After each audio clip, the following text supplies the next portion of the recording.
11-12 board exam 2027, एक ये बड़ा खतरा जो कि हर बच्चे के दिमाग में चल रहा है कि मैं बोर्ड एग्जाम की कॉपी को कैसे लिखूंगा, बोर्ड एग्जाम की कॉपी कैसे चेक होती है, किस तरीके से मैं लिखूंगी जिससे मेरे मार्क्स जो है वो फुल आ जाए। ठीक है, तो यहाँ पर मैं आपको सिर्फ एक तरीका बताऊंगी, अगर आपने इस तरीके को फॉलो कर लिया तो बोर्ड एग्जाम में आपके मार्क्स नहीं कटेंगे।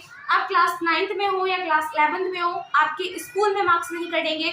आप हाफ ईयरली देने वाले हो तो आपके टीचर मार्क्स नहीं काटेगा, क्योंकि सिर्फ एक ही तरीका होता है। अगर हमें वो तरीका समझ में आ जाए तो हमारे मार्क्स नहीं कटते हैं। बिकॉज आपने सुना होगा first impression is the last impression. अगर हमारा पहला इंप्रेशन ही अच्छा हो जाए और टीचर के दिमाग में जम जाए, बैठ जाए, तो क्या होता है, टीचर हमारे मार्क्स नहीं काटता है।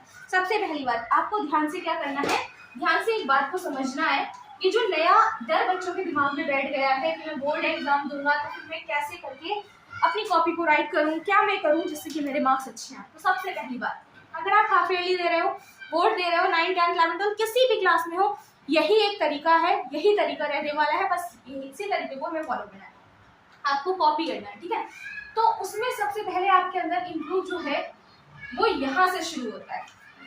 आपकी राइटिंग कैसी है, you know very best. I don't know about your hand writing. So अगर आपकी राइटिंग अच्छी नहीं है तो अभी से उस पर काम करना शुरू कर दो, क्योंकि राइटिंग एक ऐसा तरीका है, राइटिंग एक ऐसा जरिया है जो एज अ टीचर मैंने खुद देखा है कि बच्चों के मार्क्स अगर अच्छे नहीं भी आते हैं ना, बच्चों की कॉपी मैं आपको कभी दिखाऊंगी 9, 10, 11th वाली, फिलहाल मैंने बोर्ड एग्जाम की कॉपी अभी तक चेक नहीं की है, तो मैंने खुद देखा है कि जो बच्चे होते हैं वो क्या करते हैं, उनकी राइटिंग अगर अच्छी होती है ना तो उनके मार्क्स अच्छे आते हैं।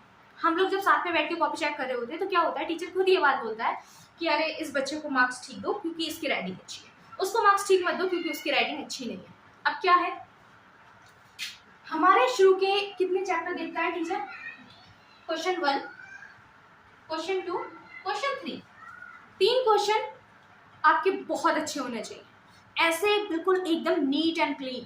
फर्स्ट तो वो वाला क्वेश्चन आप सबसे पहले लिखना जो आपको सबसे अच्छे से आता हो, इतना अच्छा कि आप उसको 1 पेज नहीं 2 पेज यानी कि 1.5 पेज में परफॉर्म कर पाओ, ऐसा क्वेश्चन लिखना। एकदम अच्छा क्वेश्चन, बिल्कुल neat and clean, hand writing बिल्कुल अच्छी हो, लेबलिंग अच्छे से की गई हो, दोनों पेन का बहुत अच्छे से यूज किया गया हो। ठीक है, उसके बाद जो नेक्स्ट क्वेश्चन आता है वो भले से आप आधे 1 पेज का लिख लेना, थर्ड आए वो भले से आधे का लिख लेना, लेकिन फर्स्ट क्वेश्चन बहुत अच्छा वाला करना, वो क्वेश्चन करना जो आपको खुद पे यकीन हो कि मैं इसमें 10 आउट ऑफ 10 या फिर 5 आउट ऑफ 5 लेकर आऊंगा। ठीक है, वही क्वेश्चन आप सबसे पहले करना। देन हमारा क्या आता है, जो 4th क्वेश्चन पे हम जाते हैं, तो अगर आपका ओके होगा, फिर भी टीचर क्या सोचता है कि अरे बच्चे ने फर्स्ट, सेकंड एंड थर्ड तो अच्छा किया है, एंड कोई बात नहीं, अगर ये 4th थोड़ा सा एवरेज है फिर भी वो मार्क्स दे देता है। देन 5th अगर आपका नॉर्मल होता है फिर भी वो मार्क्स दे देता है, 6th पे भी मार्क्स दे देगा।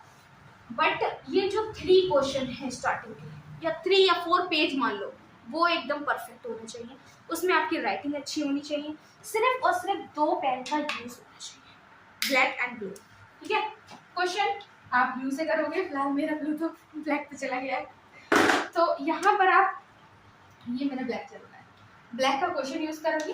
ठीक है, देन ब्लू से आंसर करोगे। सीबीएसई है तो फिर आपका only for blue and only for blue चलने वाला है, ब्लैक नहीं चलेगा।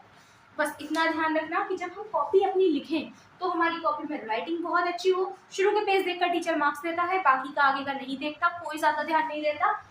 अब बात आती है लेबलिंग और डायग्राम की। डायग्राम अगर आपसे पूछे गए, आपने डायग्राम बनाए हैं, मोस्टली क्या मिस्टेक होती है, पेन से बच्चे डायग्राम बना लेते हैं। आपको पेन का यूज नहीं करना, पेंसिल का यूज करना है, अच्छे डायग्राम बनाना है, लेबलिंग अच्छी करनी है, उसके नेम मेंशन जरूर करने हैं। अगर नेम मेंशन नहीं करोगे तो मार्क्स वहीं कटना शुरू हो जाते हैं। उसके बाद में आती है, अगर आपके पास मैथ की कॉपी है तो आपने कुछ सुना होगा स्टेप वाइज मार्क्स हमें मिलते हैं, स्टेप वाइज मार्क्स मिलते हैं। तो स्टेप वाइज मार्क्स के लिए आपके कम से कम 3 स्टेप तो क्लियर हों। फर्स्ट स्टेप में ही अगर आपकी मिस्टेक निकल जाएगी, सेकंड स्टेप अगर आपको क्लियर होगा, अच्छा होगा, ठीक से किया होगा, मतलब स्टेप ठीक से आपने फॉलो किया है, और लास्ट का जो हमारा आंसर था वही गलत कर दिया आपने, यहाँ पे खुद को गलत हो जाएगा, तो यहाँ पर आते आते आप खुद गलत हो जाओगे।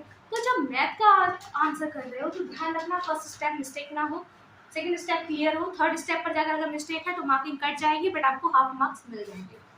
एसएसटी जब आप लिखने में जब आप लिखने के लिए आओ तो आप हेडिंग का जरूर यूज करो।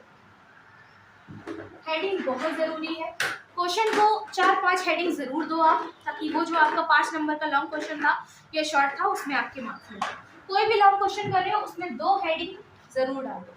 हेडिंग से क्या होता है, हमारा क्वेश्चन अच्छा लगना शुरू हो जाता है, और जब क्वेश्चन हमारा अच्छा लगता है तो मार्क्स टीचर खुद ब खुद नहीं काटता, हमें मार्क्स देना शुरू कर देता है। बस इन्हीं बातों को, एक ही बात थी कि राइटिंग अच्छी करनी है, फॉर्मेट अच्छा रखना है, कॉपी को अच्छे से आपको बैलेंस करना है, ओवर राइटिंग नहीं करनी है, अदर पेन का यूज़ नहीं करना है, जेल पेन का यूज़ नहीं करना है, ज़्यादा उसमें आप हाईलाइटिंग का यूज़ नहीं करना, हाईलाइट मत करना, और वाइटनर तो बिल्कुल भी यूज़ मत करना। आपके मार्क्स जो है 90% मिलेंगे, ये नहीं कह रही हूँ कि तो ओवरऑल आपकी 90% आ जाएगी, बट 90% आपको उस क्वेश्चन के मार्क्स जरूर मिलेंगे जिसको आपने इस तरीके से कर दिया। बस एक यही तरीका है अपने मार्क्स को अच्छे लाने का। ध्यान रखना इस बात को, बिल्कुल भी मत भूलना, चाहे बोर्ड एग्जाम हो, चाहे आपके हाफ ईयरली एग्जाम हो, यूटी टेस्ट हो, कोई भी एग्जाम हो, यही तरीका फॉलो करो, कभी भी आपके मार्क्स नहीं करेंगे।